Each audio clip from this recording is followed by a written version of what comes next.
Coalition was in a mess this week over its position on the super tax. The Shadow Treasurer, Ted O'Brien, came out on Monday in favour of doing a deal with Labor. He was even on my program. He then changed his position today.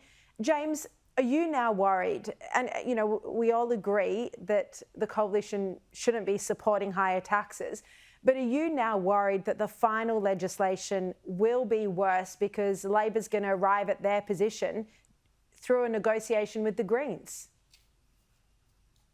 I'm very comfortable where we landed on this issue, Sharri, because it goes to a core Liberal principle. As you say, the Liberal Party is the party of lower taxes, and we should never make Labor's task of raising taxes any easier, nor should we provide them with a fig leaf of economic responsibility by engaging in negotiations with them to raise taxes.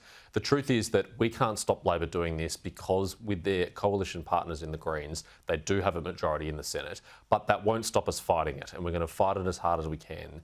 And we can only hope that sense prevails within the Labor Party and they realise the harm that they're going to do to our economy right now. When business investment is at record lows, the last thing our economy needs is a tax on investment, and that's effectively what Jim Chalmers is doing with this tax. Well, he seems pretty adamant that he is going to stick with it. He's given press conferences and media interviews in the past couple of days where he has defended it, saying in effect that he needs higher tax revenue to deal with all the spending. And another idea, of course, would be to cut spending, but of course the Albanese government's not going to do that. I want to turn to this story that's just broken this evening.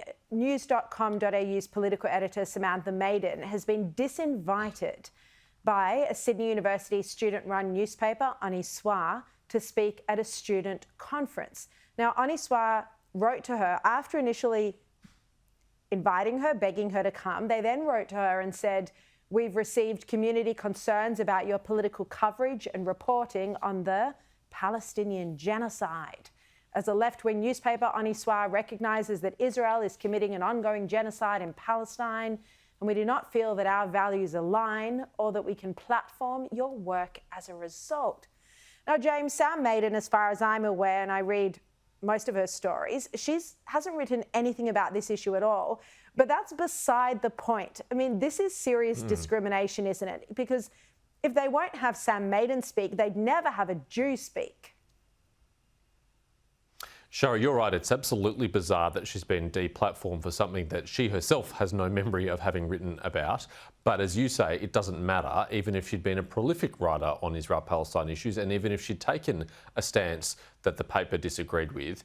One of the tests of journalism is being able to engage with ideas that you disagree with. And one of the things you would hope would be happening on university campuses of all places is engagement with ideas that you disagree with, some that you might even find offensive or troubling or that you disagree with profoundly. But of course, we know that in the modern school of journalism and on modern university campuses, that is increasingly rare. And what I want to do is actually pay tribute to David Marr here, who has himself decided to withdraw from the conference because of their decision to deplatform Sam Maiden. Now, David Marr is a man of the left, but he's from a generation of people on the left when they did support freedom of speech and who understands how critical and important that is to journalism.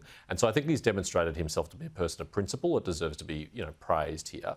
But really, these editors of the student newspaper should look themselves in the mirror and ask themselves, are they really fit to engage in the world of ideas? Are they really fit to graduate from university, to write big stories, to engage in the battle of ideas if they are so threatened by someone speaking at their conference who may theoretically, possibly have a different view to them on an issue?